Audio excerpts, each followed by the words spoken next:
यह उन दिनों की बात है जब स्वामी विवेकानंद अमेरिका में थे। एक दिन वो शहर करने निकले और घूमते घूमते एक पुल के पास पहुंचे। तभी उनकी नजर पुल पर खड़े बच्चों पर गई। सभी बच्चे बंदूक से पुल की नीचे बहती हुई नदी में तैर रहे अंडों के छिलकों पर निशाना लगाने की लगातार कोशिश कर रहे थे। कई कोशिशों के बाद भी वो एक बार भी अंडे के छिलके पर सही से निशाना नहीं लगा पाए। यह देखकर स्वामी विवेकानंद बड़े हैरान हुए। उनके मन में हुआ कि मुझे भी एक बार कोशिश करनी चाहिए। उन्होंने बच्चों से बंदूक मांगी और खुद निशाना लगे। स्वामी ने बंदूक तानी और अंडे के छिलके पर पहली बार में ही निशाना लगा दिया। पहला निशाना सही लगने के बाद उन्होंने एक के बाद एक कई सारे अंडे के छिलकों पर निशाना लगाया।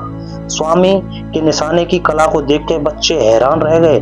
बच्चों ने स्वामी से पूछा, आखिर वो कैसे एक के बाद एक सही निशाना लगा रहे हैं? आगे बच्चों ने कहा कि वो बहुत देर से उन छिलकों पर निशाना लगाने की कोशिश कर रहे हैं, लेकिन ऐसा हो नहीं रहा। हमें भी बताइए, सही तरीके से निशाना लगाने की क्या करना चाहिए? स्वामी विवेकानंद ने बच्चों को जवाब देते हुए कहा कि इस दुनिया में ऐसा कोई काम नहीं है जो किया नहीं जा सकता। दुनिया में कोई भी काम असंभव नहीं है। बस आप अपना सारा ध्यान उस काम की तरफ लगाओ जिसे तुम्हें करना है या जिसे तुम कर रहे हो। उन्होंने आगे बताया कि अगर निशाना लगाते वक्त तुम्हारा सारा ध्यान अंडे के छिलके पर होता तो तुम निशाना ठीक तरीके से लगा पाते। कहानी से सीख: लक्ष्य को पूरा करने की चाहत रखने वालों को हमेशा पूरा ध्यान लक्ष्य पर ही रखना चाहिए।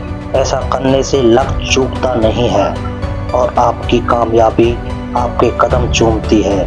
आप हमेशा अपने कर्तव्य के प्रति सदैव तत्पर रहें। लक्ष्य आपके कदम चूमेगा।